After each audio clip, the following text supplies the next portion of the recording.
잘 지내셨습니까? 날씨가 너무 좋습니다. 예, 이제 추워졌어요. 예. 오늘도 교회 예배 오신 여러분들을 환영하며 축복합니다.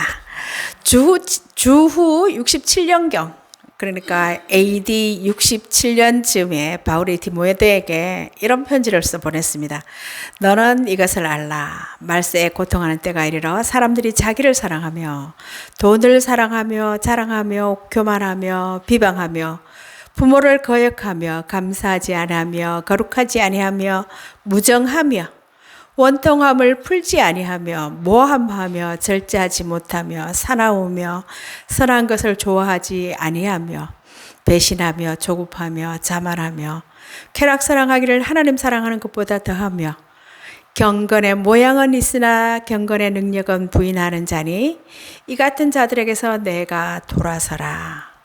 디모데후서 3장 앞부분의 말씀입니다. 이 말씀 안에 지금 우리 시대의 이야기가 다 들어있는 것 같아요. 디모데전 전서는 주후 63년에서 66년 사이에 쓰여졌고 디모데후서는 바울이 쓴 13개의 서신 중에서 가장 최후에 쓴 편지로 봅니다. 주후 67년 정도 성도들의 인내와 경건 생활에 대해서 교훈하고 있는데요. 바울은 자신의 순교를 예상하고 지난 생애를 회고하면서 믿음의 아들이고 복음의 동역자인 디모데에게 가장 어려운 시련의 시기가 닥쳐온다는 사실을 알려주고 믿음에 굳게 설 것을 당부하면서 이 편지를 쓰고 있습니다. 여러분, 2000년 전에는 어떤 세상이었을 거예요? 어떤 세상이었을까요?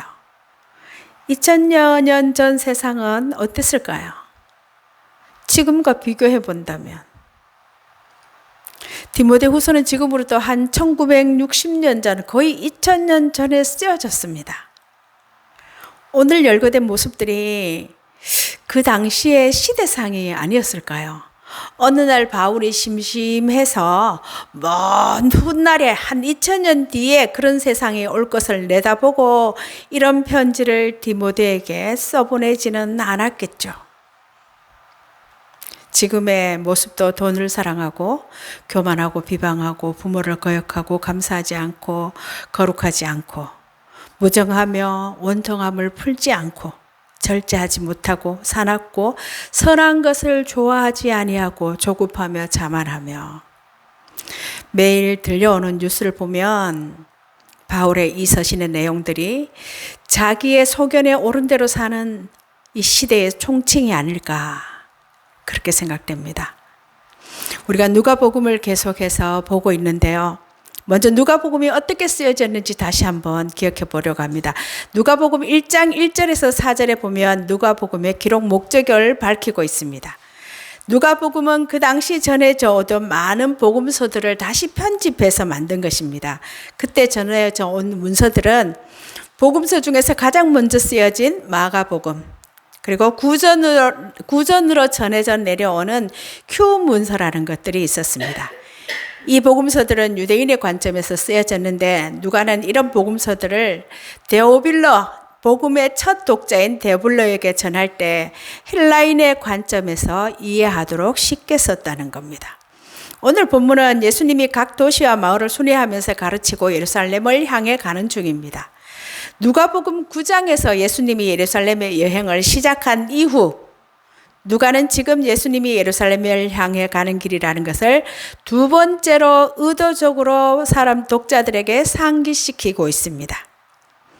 예수님은 그곳에 가면 십자가의 죽음이 기다리고 있음을 아셨지만 여러 성읍에서 계속 하나님 나라를 전파하십니다. 22절 그러는 중에 22절을 보면 길 위에서 어떤 사람이 예수님께 질문을 합니다. 적은 수만 구원을 받습니까? 구원을 받을 사람이 얼마 안 되겠죠? 라는 질문인데 하나님이 구원하실 사람이 얼마나 될는지 묻는 거예요. 이 질문은 예수님이 앞에서 18해 동안 허리를 못 펴고 꼬부라져 있던 여자를 낫게 하시고 겨자씨와 누룩의 비유로 하나님 나라가 놀랍게 성장한다고 가르친 것과 관련이 있습니다. 청중 가운데 누군가가 질문을 하는 것은 누가복음 안에서 자주 전개되는 방식인데요. 이 질문은 그 사람의 혼자만의 것이 아니라는 겁니다. 이 질문은 예수님이 처음 예루살렘을 향하신 때부터 시작해서 예수님의 가르침이 점점 무게를 더하고 있음을 느껴온 독자들의 질문이기도 하다는 거예요. 여러분들은 궁금하지 않습니까? 얼마나 구원받을 것인가? 지금 우리의 질문이기도 할 것 같습니다. 그러면서 24절에는 좁은 문으로 들어가기를 힘쓰라. 내가 너희에게 이르노니 들어가기를 구하여도 못하는 자가 많으리라. 무슨 말씀일까요? 예수님의 대답은 좁은 문으로 들어가기를 힘쓰라는 거였습니다. 질문자의 추정과 달리 소수만 구원받도록 정해진 것은 아니죠. 구원은 할당제가 아닙니다. 몇 명만 들어갈 수 있게 정해진 것은 아닙니다. 구원의 문은 활짝 열려 있지만 예수님은 그 문이 좁다고 하십니다. 들어가기를 힘쓰라. 들어가기를 구하여도 못하는 자가 많으리라. 여기서 힘쓰라 하는 말은 운동선수가 시합을 하거나 군인이 전쟁을 치를 때 사용하는 단어라고 합니다. 그냥 슬렁슬렁 해서는 안 된다는 말이죠. 전력을 다해야 된다는 말입니다. 구원의 문이 열려 있으나 이어서 하시는 말씀은 항상 열려 있지는 않다고 말씀하시죠. 문이 좁을 뿐만 아니라 들어가는 기회도 영원하지 않고 언젠가 닫힙니다.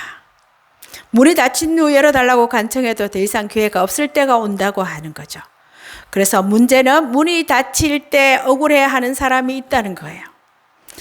그들은 문 안에 들어가 있는 줄 알았는데 문 밖에 있는 자신의 모습을 확인하고는 주와 자신들의 관계를 이런 식으로 말할 것이라고 합니다. 25절 6절을 보면 집주인이 일어나 문을 닫은 후에 나는 너희가 어디서 온 자인지 알지 못하노라 하리니 그 사람들이 이렇게 말합니다. 우리는 주님 앞에서 먹고 마셨으며 또는 우리의 길거리에서 주님이 가르치셨나이다 하나 좁은 문으로 들어가지 못하는 자들은 자기가 예수님과 같이 식사도 하고 가르침도 받았는데 어찌 모르시냐고 왜 못 들어가게 하느냐고 항변하죠. 예수님과 같은 공동체에 속하다고 말씀을 들었다고 해서 구원받은 증거는 아니라는 것입니다. 말씀을 듣고 행하는 자가 구원받습니다. 구원의 문은 혈통이 아니라 믿음의 행위로 입증되기 때문입니다. 심판때가 오면 아브라함과 이삭과 야곱과 모든 선지자는 하나님 나라에 있을 것이라고 하는데 이 하나님 나라는 문맥상 최후 심판 이후에 주어지는 종말의 나라를 가리키고 있습니다. 거기서 아브라함은 더 이상 이스라엘이라는 지도상의 지리적인 이스라엘의 혈통의 조상이 아니라 하나님 나라에 들어온 사람들의 조상이 됩니다. 그래서 이렇게 말하죠. 우리도 영적 아브라함의 자손이다 라고 말합니다. 구원의 문은 모두에게 열려 있고 제한이 없으나 예수님이 제시하신 길을 따르지 않으면 들어갈 수가 없습니다. 도마 복음에서도 하나님 나라에 들어가는 것은 1000명에 1명, 10,000명에 10명쯤이라고 기록되어 있습니다. 하나님 나라에 들어가는 기준은 예수님을 향해서 주여 주여라고 부르는 데 있는 것이 아니라 예수님께서 말씀하신 계명과 뜻에 순종하는 데 달려 있습니다. 좁은 문 이야기는요, 다른 공간복음 마태, 마가복음과 요한복음과 예수님의 말씀만, 예수님이 직접 하신 말씀만 기록되었다고 하는 도마복음에도 나와 있는데 이것은 예수님이 직접 하신 말씀이라고 역사적 예술을 탐구하고 있는 현대 많은 신학자들이 주장합니다. 이 말씀은 현재 교인들이 우리가 매우 귀담아 들어야 할 말씀입니다. 많은 교인들은 구원을 받기 위해 그리고 구원받은 징표로 11조도 내고 주일도 지키고 구제와 봉사와 선교도 하는데 그런데도 좁은 문으로 들어가지 못한다고 하면 매우 크게 충격을 받을 것입니다. 우리가 예상하는 그 사람을 하나님 나라에서 보지 못할 수도 있고 자신은 예수님께 충성했다고 주장하는 너무나 훌륭한 사람들 가운데 더러는 그곳에 없을 수도 있다는 말씀입니다. 그러면 우리에게 좁은 문은 무엇일까요? 문이 어디 있습니까? 제가 여러 번 말씀드린 것 중에 성경은 은유라고 말씀을 드렸어요. 실제 어디 문이 있는 것이 아니죠. 그 좁은 문은 하나님과 관계가 회복되어서 내 삶이 변화되고 내 가치관이 변화되는 것입니다. 새로운 정체성. 이 시대를 거슬러 새로운 가치관의 사람이 되는 것인데 이게 쉬울까요? 쉽지 않습니다. 그래서 좁은 문이에요. 예수님이 구원받는 사람이 안 많겠죠? 라고는 질문에 대해서 직접적인 하나님 나라에 들어갈 사람의 숫자에 대해서는 언급하시지 않고 다만 구원을 얻게 되는 조건에 대해서 말씀하셨는데요. 구원은 상대적으로 하나님의 심판을 전제로 하고 있습니다. 하나님의 심판이 성취되는 그날이 곧 하나님의 구원이 완성되는 때입니다. 그때가 오기 전에 좁은 문으로 들어가기를 힘쓰라고 합니다. 예수님이 수많은 동리와 촌을 다니면서 하나님 나라 복음을 전하고 그 가운데 수많은 사람들과 만나셨습니다. 많은 사람들이 예수님의 가르침을 멀리서나마 듣기도 하고 예수님 앞에서 먹고 마시기도 했습니다. 그러나 그것만으로 하나님 나라에 들어갈 수 없다고 하십니다. 하나님 나라에 들어갈 수 있는 것은 바로 메시아 되신 예수님과 더불어 인격적인 교제를 나눌 때 성취될 수 있는 일입니다. 메시아 예수님과 인격적인 교제, 그것은 예수님을 영접하고 그 명령과 계명에 순종하는 삶을 뜻합니다. 이러한 사실을 마태복음은 산상수훈에서 잘 나타내고 있습니다. 마태복음이 기록한 글을 보면은요, 좁은 문으로 들어가라. 멸망으로 인도하는 문은 크고 그 길이 넓어 그리로 들어가는 자가 많고 생명으로 인도하는 문은 좁고 길이 협착해서 찾는 이가 적음이라. 나더러 주여 주여 하는 자마다 천국에 다 들어갈 것이 아니요 다만 하늘에 계신 내 아버지 뜻대로 행하는 자야라야 들어가리라.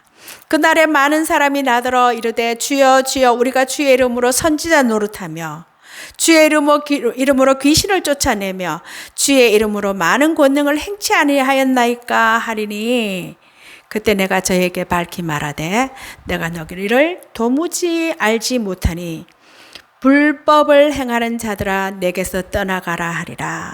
마태복음 7장에 밝히고 있습니다. 예루살렘으로 가는 상황에서 구원의 문제는, 다시 말해서 십자가를 향해서 가는 그 상황에서 구원의 문제는 단순히 죽은 뒤에 가는 궁극적 종착점의 문제가 아니었습니다. 예수님 당시 종말론적인 구원, 즉 하나님 나라에 들어가서 영원한 삶을 얻는 사람의 수가 많으냐 적으냐에 대한 궁금증이 당시 유대교 내에서는 많이 있었답니다. 그래서 구원받는 사람의 수에 대한 질문은 당시의 관심을 반영하는 것이었어요. 28절에 보면 너희가 아브라함과 이삭과 야곱과 모든 선지자는 하나님 나라에 있고 오직 너희는 밖에 쫓겨나는 것을 볼 때에 거기서 슬피 울며 이를 갈리라. 이 말씀은 이스라엘 백성들의 선민의식을 철폐시키는 말씀으로 유대인들이 일반적으로 기대하는 것, 당연히 하나님 나라 잔치에 열조와 함께 참여할 것이라는, 그게 당연하리라는 기대를 정면으로 부정하는 것입니다. 아브라함의 자손이라고 해서 다 받는 것이 아니라는 거죠. 닫힌 문의 기회의 시간이 끝나버리면 종말의 순간입니다. 초청은 누구나 받지만 그 나라로 들어가는 길은 좁고 건성으로 갖는 관심, 그 이상이 요구되는 문입니다. 그리고 한 번 닫힌 그 기회의 문은 영구히 열리지 않을 것이라는 거죠. 예수님이 한때 우리 동네에 방문하셨다거나 그때 내가 예수님을 봤다거나 자기네 거리에서 예수님이 설교하는 것을 내가 들었다거나 우리 중에 한 번은 멀리서라도 먼발치에서라도 예수를 봤다거나 예수님의 가족을 내가 잘 알고 있다는 등의 주장을 하는 사람들을 위해서 그 문은 결코 다시 열리지 않을 것이라는 겁니다. 이 같은 호소는 헛될 뿐만 아니라 도리어 열렸을 때 준비하지 못하고 들어가지 못한 자신의 죄를 입증하는 일이 될 뿐이라는 거예요. 왜냐하면 그들이 가졌던 기회는, 그들에게 허락된 기회에는 의무도 딸려 있었기 때문입니다. 그리고 들어간 수많은 사람들의 광경은 들어가지 못하고 문 앞에 앉아 있는 자들을 얼마나 고통스럽게 할까요? 어떤 후회로도 돌이킬 수가 없습니다. 예상했던 옛 이스라엘의 신실한 자들을 보는 것뿐만 아니라 예상치 못한 듣고 믿은 이방인들이 저쪽에 있는 모습을 보는 것은 더 고통스러운 일이 될 것입니다. 이 요약된 말씀은 이스라엘과 누가의 독자들과 그리고 2000년대를 살고 있는 우리에게 하나님의 통치와 관련해서 자신이 어디에 있는지를 스스로 평가하라고 중요한 교훈을 하고 있습니다. 여러분의 자리가 어디인지 확인하라는 것입니다.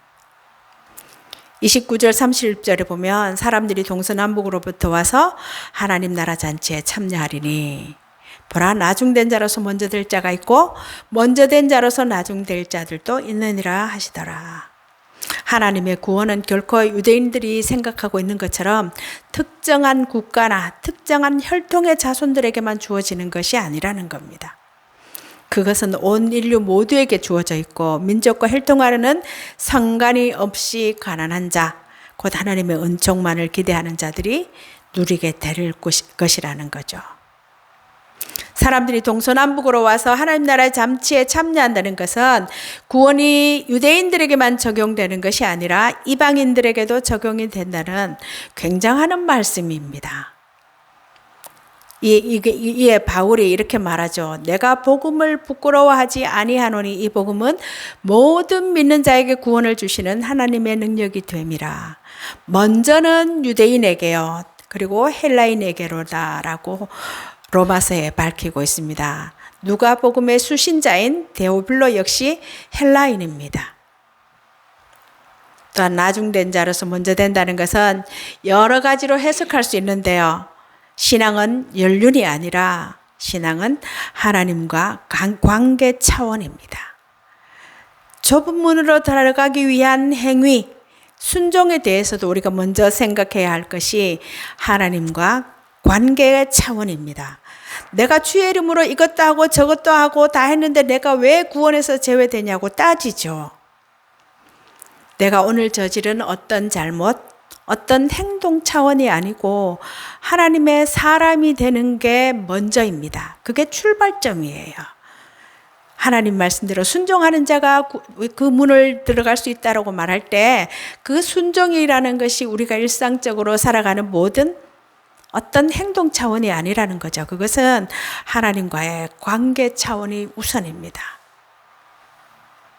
오늘 말씀은 우리가 신앙생활을 바르게 지속하려면 어떻게 해야 할까라는 커다란 질문을 던집니다. 구원받는 이가 적을 수 있음을 기억하고 예수를 따라 좁은 문으로 계속 가야 합니다. 신앙 여정의 길을 조심해서 지속하라고 말씀합니다. 그 말씀은 신앙 여정이 쉽지 않다는 말씀이에요. 그게 그렇게 인기 있고 박수 받고 대중의 호응을 받는 길이 아니라고 말씀하시는 거죠. 어떤 사람이 묻습니다. 구원받는 사람이 많지 않겠죠. 궁금하지만 묻기가 쉽지 않은 질문 아닙니까? 아니면 반대로 이렇게 물어야 되지 않았을까요? 많은 사람이 구원을 받겠죠. 구원받을 사람이 많겠죠 라고 해야 할 듯합니다. 주님이 많지 않을 거라고 대답하시죠. 인류를 구원하시는 예수님의 사역의 결과가 적을 수 있다는 말씀이지만 그분은 인정했습니다. 여러분, 신앙생활은 놀이가 아니고 취미생활이 아니죠. 다 같아 보여도 역사 끝에는 예기치 못한 반전이 있을 수 있다는 것을 우리가 꼭 기억해야 합니다. 성경을 많이 연구하는 목사님이 이런 글을 읽었습니다. 성경을 연구하면 할수록 성경에 나오는 기독교와 오늘날의 기독교의 모습이 너무 달라서 당혹스러울 때가 자주 있다. 그래서 그런지 많은 사람이 성경은 성경이고 현실은 현실일 뿐이라고 생각하기도 한다. 성경을 믿는 이유가 성경의 내용이 우리의 삶에도 현실적으로 나타날 것에 대한 기대감 때문일 텐데, 만약 성경에 나와 있는 내용이 현실이 될 수 없다면 성경이 우리에게 무슨 의미가 있겠는가? 성경과 현실을 분리해야 한다면 결국 우리의 신앙도 믿음과 실제가 분리된 이상한 신앙이 되고 말 것이다. 교회에서 말하는 것과 실제의 삶에서 사는 것이 다른 종교인, 그러나 성경이 보여주는 기독교, 성경 속 그리스도인의 삶은 매우 역동적이었다는 생각이 든다. 그들의 신앙은 움직이는 신앙이었다. 오늘날 우리의 신앙의 움직임이 별로 없는 것과 참 다르다. 그러면서 오늘날 움직이는 것은 주일날 교회에 왔다, 예배 왔다 갔다 하는 그 움직임밖에 없지 않는가 말합니다. 여러분, 하나님 나라를 소망하며 말세를 사는 우리가 어떻게 살아야 할까요? 오늘 말씀은 착각하지 말라 합니다. 주의 이름을 부르는 자는 누구든 구원 얻는다? 맞습니다. 하지만 주의 이름을 부른다는 게 무슨 뜻이겠습니까? 당시 주의 이름을 부른다는 것은 목숨 내놓는 일입니다. 진실로 돌이켜 주님을 내 삶의 주인으로 왕으로 내 중심의 왕자를 내어드려서 좌정하게 하신다는 뜻입니다. 저는 이것을 제 표현으로 하면 천지가 개벽하는 것이고 놀라운 기적이 일어나는 일이죠. 오늘 그분의 명령을 따라, 그분의 가르침 따라 그 나라의 가치관으로 살겠다는 결단이에요. 예수님의 희생이 전제되어 있기에 당연한 구원은 없습니다. 신앙인 행세로 자신을 속이지 말라고 합니다. 믿음의 근거를 확인하고 조심히 살아야 한다는 거예요. 또 하나 바른 신앙의 참 관계는 삶에 있습니다. 주님을 안다고 신앙생활을 잘했노라고 항변하는 자들에 대해 주님은 그들을 모른다고 하시고 행악하는 자들이라고 하십니다. 얼마나 율법을 잘 지키고 구별되게 살려고 애썼던 사람들인데요. 율법에 없는 규정까지 세세하게 만들어서 숨막히게 지키고 살았던 사람들인데, 중요한 것은 하나님과 바른 관계가 회복되지 않으면 행악하는 자들입니다. 또 하나, 우리 신앙이 피상적인 삶에서 멈추면 안 된다는 거예요. 참된 관계는 그분의 뜻을 헤아리며 살아가는 삶을 수반합니다. 단순히 종교적인 일이나 놀라운 기적, 성취가 아니에요. 그분을 따르는 바른 삶 자체가 관계의 보증 아니겠습니까? 마지막으로 우리는 계속 믿음의 길을 걸어가야 한다는 겁니다. 예수님은 닥칠 죽음을 알고 있지만 예루살렘을 향한 걸음을 멈추지 않으셨어요. 하나님의 뜻을 따라 사람을 사랑하는 최선의 길, 가장 좁은 문으로 가셨습니다. 여러분, 성공과 실패에 일희일비하지 말고 주어진 그리스도인의 삶을 계속 꿋꿋이 살아갈 수 있기를 바랍니다. 우리가 해야 할 일은 그거예요. 찬송가 중에서 좁은 길을 걸으며 밤낮 기뻐하는 것, 주의 영이 함께함이라. 참 찬양은 쉽지만 살아내긴 쉽지 않습니다. 어려워요. 주님에 따르는 것을 쉽게 가벼이 여기면 안 된대요.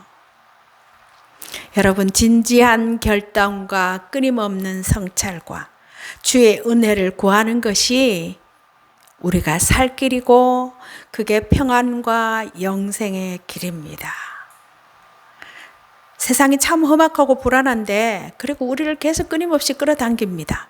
우리로 하여금 옛날의 가치관, 세상에 밀어붙이는 그 가치관으로 살라고 우리의 발걸음을 머뭇거리게 하고 뒤를 돌아보게 합니다. 그렇다고 불안과 염려와 근심, 우울함으로 사는 것은 하나님이 원하시는 것이 아니고 하나님이 기뻐하시지 않습니다. 쉽지 않지만 포기하지 않고 하나님의 사람으로 살고자 계속 몸부림치는 것. 그게 그리스도인의 삶. 그것이 복음의 사람의 삶이고 신실한 예배자의 삶 아닐까요? 이 땅에 사는 동안 추워서 더워서 배불러서 배고파서 피곤해서 우리는 이 육신의 여러 가지 제약 속에서 계속 살아갈 거예요. 그렇지만 끊임없이 우리가 우리의 삶에서 진지한 결단과 끊임없는 성찰 그리고 주의 은혜를 구하는 것이 그 모든 것을 이기게 해줄 것입니다. 저는 여러분 한 분 한 분이 너무 귀하고 참 좋습니다. 우리 같이 서로 위로하고 격려하고 그렇게 한번 살아보아요. 살아계신 하나님이 우리 아버지고 우리의 왕이십니다. 그래서 할 수가 있는 거죠. 우리로 인해서 기쁨을 이기지 못하시는 아버지를 신뢰하면서 한번 신앙의 길을 꿋꿋이 살아가 봅시다. 여러분 말라기 말씀에서 나눴던 기도처럼 내가 하나님의 자녀임을 잊지 않고 그 신분이 가진 정체성으로 이 한 주간 세상 살기 해봅시다. 무엇을 하든지 어디에 있든지 하나님의 사랑을 받은 자로 사랑이 드러나는 삶이 되고 무엇을 하든지 어디에 있든지 영에 속한 자의 가치를 누리고 나누기를 기도하면서 살아가는 우리 모든 성도들 되시기를 간절히 바랍니다. 하나님 지금도 우리의 왕이시고 우리 아버지십니다. 기도하겠습니다.